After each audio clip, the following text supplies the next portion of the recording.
I never quite know whether I'm actually turned on. Well, I've got a lot of company today. As you can see, 1, 2, 3, 4, 5, 6 company today, which is oh no, 6, 7, 8. I was going to say it's usually 8, and then the other 2 came to check on why I hadn't followed up.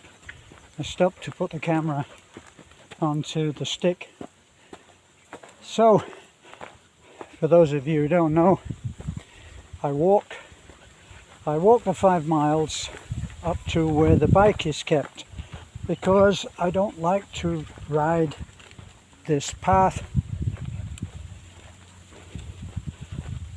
If it rains heavy, which it does very often, this path becomes something of a mud bath, and in the past we have taken a mud bath, but even when it's dry, and it has been dry now for a couple of days, you can see that, let me turn, you can see that the path now is very dry. Normally all of this is muddy and treacherous because of the bike that I ride. Now, just to deal with that why would I choose a bike like that for a road like this? And a lot of you people who are obviously experienced riders should know that recommending a big knobbly tyre on the back of a sports bike doesn't make a lot of sense. Well, not to me anyway. Also, buying an enduro, a dirt bike, we already did that. We bought a dirt bike thinking that the world was all dirt road, but it's not. And this road, right down from the house to the highway, down to the highway, is this dirt road, and it can never be taken for granted, believe me. It can so easily turn nasty on you, as it did, I think, the day before yesterday, when I slid off into a little mud bath. The mud was about 6 inches deep, that's why it still hadn't dried, and of course I laid the bike down. Now, I did learn a valuable lesson on that. I learned that you can glue back together again an indicator light on the Yamaha with super glue, the Gorilla Glue, and so far it's held because it was a clean break, so I was able to just put it back together again, douse it in loads of glue, and we'll see if it stands up to the shaking on the road. So back to the enduro bike. We only spend a few minutes, maybe on a bike, maybe 15 minutes in riding this road. So to focus all of the biking pleasure on a dirt bike that's not going to be on the dirt didn't make any sense to me, and I must admit I absolutely loved the look of the Yamaha, let me see, what is it, the R15M or R15M, and it's a beautiful looking bike. It's fully fared, and I really love it. I love to look at it, so that's important to me. Now, the news on our Raptor. Our Raptor apparently had an injector that went wrong. It didn't actually flood diesel out the bottom. We pulled in at the gas station, which we managed to limp to when the symptoms were showing that the bike, that the Raptor might eventually stop, and we switched off to get gas, thinking that that might be the problem, and of course it wasn't. So the Raptor, I'm focused on the bike at the moment, the Raptor had to be taken back to the Ford dealership in Tagbilaran. Now the thing is that if you listen to what things cost us in pesos, it seems like an enormous amount, but in fact it was, I think it was 13,000 pesos for two men to come from Tagbilaran, which is 2.5 hour drive, and pick up our Raptor and take it back to the dealership. So 13,000, work it out. You're all sitting there with a calculator. It's not a huge amount of money, and we're going to have to face the bill when we get up there and load onto it the 13,000 it's already cost us, plus what it will cost us going up there. We'll have to go up. We'll have the choice of going on a bus. Now, safety is always an issue when you take these public transport, even when you take a tricycle, which is very convenient. It's a great mode of transport. It's leisurely, it's very cheap. I always feel that I should pay a little more with a tricycle because the man is trying to earn a living. Anyway, that leads us on to the trip to Tagbilaran, which you can't take in a tricycle, obviously. So you have two choices. You can go, if you're on public transport, you can take a van, or you can take a bus. Now the buses are fast. They're fast for buses, which you definitely get the impression of when you're sitting on one, okay? And unfortunately we too regularly it seems to me, see that the bus driver has gone over and above what he should be doing. But they travel fast. I'm nervous on those things. But that's nothing compared to the terror that I feel.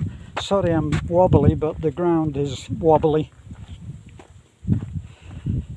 The van drivers reminds me of an old movie that I saw years and years ago called Hell Drivers, and they had these guys driving trucks, and they couldn't drop. They were driving the country lanes of England, and they couldn't allow the speed to drop below 45 miles an hour, which of course was insane if they wanted to keep up their quotas and get paid. Hence the title Hell Drivers. Well, you could call the van drivers here hell drivers. They will overtake on blind corners, approaching a hill, the hump, the brow of the hill. All things which we're trained in the West not to do. We're trained not to, in the same way that we're trained not to double park. But the double parking, that even transfers when people are walking. So when you're driving along a narrow road like this, if there's a group of people, they will split. Instead of staying on one side of the road, they will split, and you will be faced with two people, one on each side of the road. So if anything happens, if somebody steps out and you can't stop, which I make sure that I would be able to by going very, very slow. I'm a cautious old fart when it comes to that, running people down. But they do this, and they go on either side. Children, right from children, they'll go and they'll part, and there'll be one on either side of the road. So you have to go very slow. So the van drivers, they don't obey any of these rules, which is of some concern when you're driving, because what it means is that when you're approaching the brow of the hill, you could easily be facing on your side of the road, but going in the wrong direction. You could easily be facing one of those vans who is trying to overtake someone in order to keep up his quota, and he'll be facing you or you'll be facing him. So I'm always ready to brake in order to stay alive. But now we're talking of getting up to Tagbilaran. I went up to Tagbilaran many times about my visa. When you're here, you can get a visa for, I think it's 2 months. So every 2 months you'd be going up there. I always used to go up with Talik. Talik used to like to come with me, because once we had been to do the visa, we used to go to the ICM mall. Now you shouldn't really say the ICM mall, because ICM means mall, okay? But anyway, we all do that. We used to go to the mall and we would have pizza, and that was the treat. So that was what we used to do, and we used to choose, even back then, to go on a bus. But we do see that buses often have a ball tyre and pay the price for that too. I'll just show you what the dogs are doing.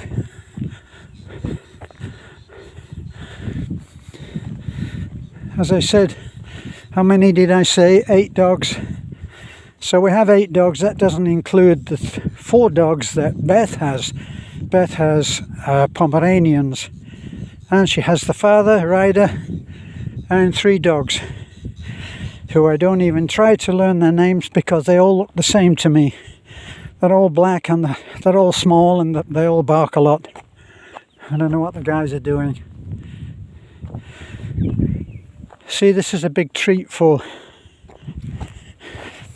the guys, because they get to explore and check the names and addresses that other dogs have left by the side of the road.